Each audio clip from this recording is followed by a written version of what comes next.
ஆயுர்வேதம் சார்ந்து நீங்க பிராக்டிஸ் பண்றீங்க. ஒரு சிறப்பு அழைப்பாளர பல ஆயுர்வேத மருத்துவக் கல்லூரிகளில் ஆயுர்வேதம் சார்ந்து நீங்க போதிக்கிறீங்க மாணவர்களுக்கு.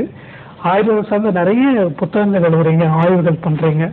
ஸோ உங்களுடைய மருத்துவ பார்வைகள் அனைத்தும் இன்னைக்கு எங்களோட பகிர்ந்துக்கணும். இதில் நாங்கள் முதல்ல தெரிஞ்சுக்க வேண்டியது என்னன்னா, இன்னைக்கு ஆயுர்வேதம் அப்படிங்கிறது பலருக்கும் தெரிஞ்சிருக்கு. இருந்தாலும் இன்னும் தெரியாதவங்களுக்காக நாங்கள் கேட்குறோம் சார், ஆயுர்வேதம் அப்படிங்கிறது என்ன?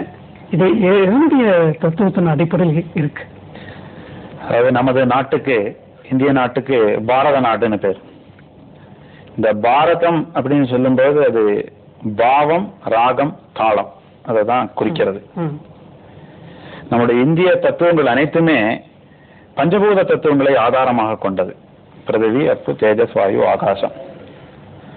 ஆகாசம்ங்கிறது வெற்றிடம், வெற்றிடத்தில் வாயு, வாயுக்கு பிறகு அக்னி, அதற்கு பிறகு நீர், அதற்கு பிறகு மண். இந்த உலகத்தில் உள்ள அனைத்து விஷயங்களும் இந்த பஞ்சமகாபூதங்களால் உருவாக்கப்பட்டிருக்கின்றன. அது அகத்திலும் சரி, புறத்திலும் சரி. வெளியிலையும் பஞ்சமகாபூதங்கள் தான் இருக்கு. உடம்புலயும் இந்த அஞ்சு எனர்ஜிஸ் இருக்கு. இப்போ வாயுன்னு சொன்னா லங்ஸ்ல வாயு இருக்கு, வெற்றிடம் லங்ஸ்ல இருக்கு, காதுல இருக்கு, வாயில இருக்கு. ஃபயர், ஃபயர் எரிச்சல் சொல்றோமே, அது மிடில் பார்ட்ல இருக்கு. வாட்டர் பிளாடர்ல இருக்கு. சாலிட் பார்ட்ஸ், போன்ஸ், பிருத்திவி, மண், கை கால்கள், எலும்புகள் இருக்கு. இது நம்ம சொல்லப்பட்ட அனாட்டமி, சாரீரம் அப்படின்னு சொல்லுவோம். இது உடம்புக்குள்ள 3 தத்துவங்களாக இருக்கு. இந்திய மருத்துவத்திலையும் சரி, இந்திய தத்துவ விஷயங்கள்லையும் சரி, எல்லாமே 3ஆக குறிப்பிடப்பட்டுள்ளது. இதை நம்ம வாதம், பித்தம், கஃபம் அப்படின்னு சொல்றோம். இதை முக்குற்றம் அப்படின்னு சித்த மருத்துவத்துல சொல்லுவாங்க. நம்ம திருதோஷம் அப்படின்னு சொல்லுவோம். தோஷம்னா குற்றம் அர்த்தம். இந்த முக்குற்றம் உடம்புல வாத, பித்த, கஃபமா இருக்கு. வெளியில நம்மளுடைய தத்துவ மரபுப்படி இதை பிரம்மா, விஷ்ணு, சிவன் அப்படின்னு குறிப்பிடுறாங்க. பிரம்மாவுக்கு உருவம் இல்லை, கோவில் இல்லை, உணரக்கூடியது. வாயுவுக்கு உருவம் இல்லை, ரூபரகிதகா ஸ்பர்ஷவான் வாயு அப்படிங்கிறது பிரமாணம். இந்த உருவமற்ற வாயு தான் பிரம்மா. பித்தம்ங்கிறது தான் சிவன். பித்தா பிரேசூடி பெம்மானே அப்படின்னு சொல்றோம். கஃபம், நம்ம கஃபம்ங்கிறது விஷ்ணு. இதே தந்திரத்துல இச்சாசக்தி, கிரியாசக்தி, ஞான சக்தி அப்படின்னு சொல்றாங்க. கார்டன் எடுத்துட்டா கூட ஜெனரேஷன், ஆபரேஷன், டிஸ்ட்ரக்ஷன், படைத்தல், அழித்தல், காத்தல், இந்த 3 வாதவித்த கவம் தான். நம்ம வண்டியில போறோம், ஆக்சலரேஷன் கொடுக்கறோம், வண்டி மூவ் ஆகுது. எனி மூவ்மெண்ட், கைனெட்டிக் எனர்ஜி, அது வாதம். பொட்டன்ஷியல் எனர்ஜி, அந்த பிரேக், அது கஃபம். கிளட்ச் பித்தம்.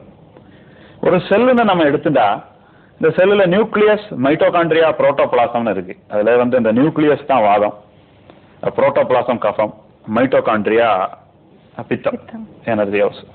இந்த ஆராய்ச்சி பண்ணி நவீன மருத்துவர்களுடன் தொடர்ந்து பண்ணின ஆராய்ச்சியில நியூரோ டிரான்ஸ்மிட்டர்ஸ் அப்படின்னு நம்ம பேசுறோம். இப்போ டோப்பமைன் இருக்கு, பர்கின்சன் நோயில ப்ராப்ளம் பண்ணக்கூடியது.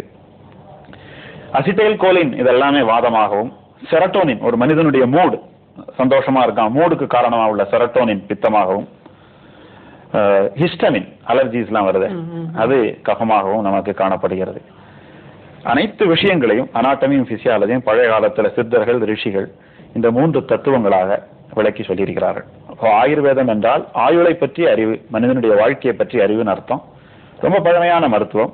3000 வருடங்களுக்கு முன்பே தொகுக்கப்பட்டது. எப்ப உருவானது, பஞ்சபூதம் எப்ப உருவாச்சு, சிருஷ்டி எப்ப உருவாச்சோ அப்பவே உருவாச்சு. ஆனால் இப்போ இவங்க கண்டுபிடிச்சான்னு சொல்ல முடியாது, உருவாக்கப்பட்டது. பிரம்மா ஸ்மிருத்வா ஆயுஷோ வேதம், பிரம்மாவால் நினைவு கொள்ளப்பட்டது அப்படின்னு தான் புஸ்தகங்கள் இருக்கு. தமிழ்நாட்டிலும் பல புஸ்தகங்கள்ல, சிலப்பதிகாரத்துல இந்திரவழுவோர் எடுத்த கதையில ஆயுள் வேதரும் காலக்கணிதரும் பால்வகை தெரிந்த பன்முறை இருக்கையும், சிலப்பதிகாரம் காவிரிப்பூம்பட்டினத்துல ஆயுர்வேத வைத்தியர்களுக்கு ஒரு தெரு இருந்ததாக, காலக்கணிதர்னா அஸ்ட்ராலஜர்ஸ், ஒரு தெரு இருந்ததாக குறிப்புகள் காணப்படுகிறது.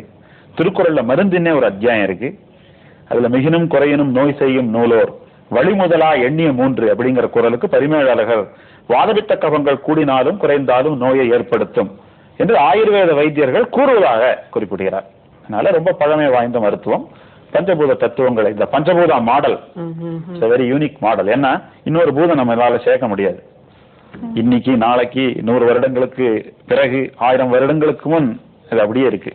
ஏன்னா இட் இன்கார்பரேட்ஸ் எவ்ரிதிங். அது ஒரு பெரிய தத்துவம், உணரப்பட வேண்டிய ஒரு தத்துவம். நிச்சயமா சார். இப்போ இன்னொரு விஷயம் தெரிஞ்சுக்கணும். அதாவது எந்த ஒரு ப்ரொஃபஷனலா இருந்தா கூட அதுக்கு குருங்கிறது ரொம்ப அவசியம். இப்போ இந்த ஆயுர்வேத துறையில குருங்கிறது அவசியமா? அதாவது ஒரு எம்பிபிஎஸ் படிக்கக்கூடிய ஒரு மாணவர்களுக்கு கல்லூரிகள்ல நல்ல வளம் இருக்கு, அவங்க படிக்கிறாங்க வராங்க. ஆயுர்வேத கல்வி முறை ஒரு வளம் பெற்றதாக இல்லை. அங்க போதிய அளவு ஆசிரியர்கள் இல்லை, பாடமுறைகளை தெரிந்தவர்கள் இல்லை, ஒரு செடியை பார்த்து இதுதான் இந்த செடின்னு சொல்லி கொடுக்கக்கூடியவங்க இல்லை, நோயாளியை பார்த்து இதுதான் இந்த நோய். ஏன்னா வாதபித்த கபம்ங்கிறது புஸ்தகத்துல பாக்குற விஷயம் இல்லை. ஒருத்தன் வாதபித்த கபத்தை நம்பலாம், பிலீஃப், அப்புறம் ஃபெய்த் வரலாம், அப்புறம் எக்ஸ்பீரியன்ஸ் ஆகி அதை உள் உணர்வுல கொண்டு வரணும். திரிதோஷ மெய்ஞான விளக்கம், திரிதோஷ மெய்ஞான அறிவு கிடைக்கணும்னா ஒரு நல்லாசிரியர் நமக்கு தேவை. அவர் ஒரு பாடம் கேட்டவராக இருக்கணும், ஸ்ரோத்ரவியான பேர், சாஸ்திரத்தை தெரிஞ்சவராக இருக்கணும். நான் கல்லூரியில நம்ம என்ன கல்வி முறை படித்து டிகிரி வாங்கினாலும் இந்த பாரம்பரிய தத்துவ மரபை உணர்வதற்கு வழிகாட்டி ஒரு ஆள் வேணும். அந்த குரு கண்டிப்பா தேவை. Still Gurukulam is needed. So இந்த இவ்வளவு ஒரு மகத்துவம் இருக்கிற இந்த ஆயுர்வேதம் எவ்வளவு சிறப்புகள் இருக்குன்னு தெரியுது சார். இதே இந்த ஆயுர்வேதத்தை பொறுத்த வரைக்கும் எந்தெந்த வியாதிகளுக்கு குணப்படுத்தக்கூடிய சிகிச்சைகள் கொடுக்குறீங்க? வியாதியில குணமடைகிறது அப்படின்னு நம்ம பற்றி எடுத்துட்டா அதுல சில விஷயங்களை அறிமுகப்படுத்திட்டு தான் அந்த டாபிக்குள்ள போக முடியும். எந்த ஒரு நோயுமே 4 நிலைகள் இருக்கு. சாத்தியம், சுகசாத்தியம், கஷ்டசாத்தியம், அசாத்தியம். இலகுவாக குணப்படுத்தக்கூடியது, கடினத்துடன் குணப்படுத்தக்கூடியது, மருந்துகளை கொடுத்து வாழ வைப்பது, கைவிடக்கூடியது.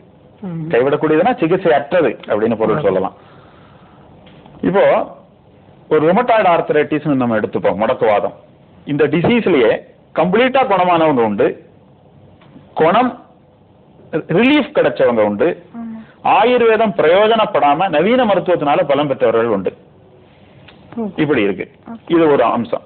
இன்னொரு அம்சம், என்னுடைய சிகிச்சை அனுபவங்கள்ல எந்தெந்த இடங்கள்ல ஆயுர்வேதம் நல்ல பலன் தருகிறது அப்படின்னு கேட்டா, chronic diseases, chronic degenerative diseases, lumbar spondylosis, cervical spondylosis, உடல் எடையை தாங்கும் மூட்டுகளில் வரும் தேய்மானம், ஆஸ்டியோ ஆர்த்ரோசிஸ், ஆட்டோ இம்யூனிட்டி.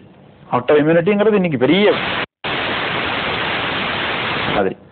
வீட்டுல இருக்கிற நாய் திருட நல்லா கிடைக்கணும். வீட்டுல இருக்கிற நாய் நம்மளே கடிச்சா அதுக்கு தாது பாகம்னு பேரு. உங்களுடைய திசுக்கள் உங்களுக்கு அகைன்ஸ்டா வேலை செய்யறது, இது ஆட்டோ இம்யூனிட்டின்னு சொல்றாங்க. அதுல எஸ்எல்இன்னு ஒண்ணு இருக்கு, மிக்சட் கனெக்டிவ் டிஷ்யூ டிசார்டர்ஸ். இதெல்லாம் ஆயுர்வேத மருந்துகள் அற்புதமாக வேலை செய்கிறது. சம் ஃபார்ம்ஸ் ஆஃப் ஹெடேக், அதாவது நாள்பட்ட டீஜெனரேட்டிவ் டிசார்டர்ஸ், தாது க்ஷயத்தை உண்டாக்கக்கூடிய நோய்களில் ஆயுர்வேதம் நல்ல பலனை அளிக்கிறதுன்னு சொல்லலாம்.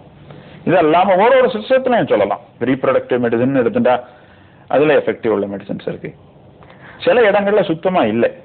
இப்போ ஒரு ட்ரோமா, அடிபட்டு விழுந்துட்டா ரத்தமா போறது, புக்ல இல்ல இருந்திருக்கலாம், ட்ரைனிங் இல்லாதனால அது முடியாது. ஆன்டிபயோட்டிக்ஸ், இன்ஃபெக்ஷன் ஆயுர்வேதத்துல இல்லை. அதாவது நிறைய விஷயங்கள் முடியாது ஆயுர்வேதத்துல. What is not possible is much bigger than what is possible. கண்டிப்பா சார். ஒரு நவீன மருத்துவ விழிப்புணர்வுடன் ஒருத்தன் திருதோஷத்தை அணுகும் போதுதான் அவனுக்கு எது முடியும் எது முடியாதுங்கிற அறிவு வரும். அப்பதான் அவன் ஒரு நோயாளியை சரியா வழிகாட்ட முடியும். இல்லைன்னா நம்ம தவறு செய்துடுவோம், மிகைப்படுத்தி பேசிடுவோம், இல்லாததை இருக்குன்னு சொல்லிடுவோம். கண்டிப்பா சார். இப்போ ஒரு மருத்துவரா உங்ககிட்ட ஒரு விஷயம் கேட்கணும் சார். அதாவது ஒரு ஆயுர்வேத மருத்துவருக்கு எந்தெந்த மாதிரியான ப்ராப்ளம்ஸ் எல்லாம் ஜென்ரலா வரும்? எங்கள்கிட்ட பார்க்க வரப்பட்ட நோயாளிகளா? ஆமா. கிராமத்துல நாங்க 100 வருஷமா பிராக்டிஸ் பண்றதுனால எல்லா கேசஸும் வருது. பொதுவாக ருமட்டாலஜி ஸ்பெக்ட்ரம், மூட்டுவாதங்கள், ருமட்டாய்டு ஆர்த்தரைட்டிஸ், எஸ்எல்இ, ஸ்க்ளெரோடர்மா, அப்புறம் ஸ்கின்ல சோரியாசிஸ், ஹெடேக்ல migraine, psychosomatic problems, irritable bowel syndrome, நாள்பட்ட நோய்கள், எம்என்டி, இந்த மாதிரி நாள்பட்ட நோய்கள், அப்புறம் ஸ்பைனல் டீஜெனரேட்டிவ் பேத்தாலஜிஸ், எல்லாமே நிறைய வரும்.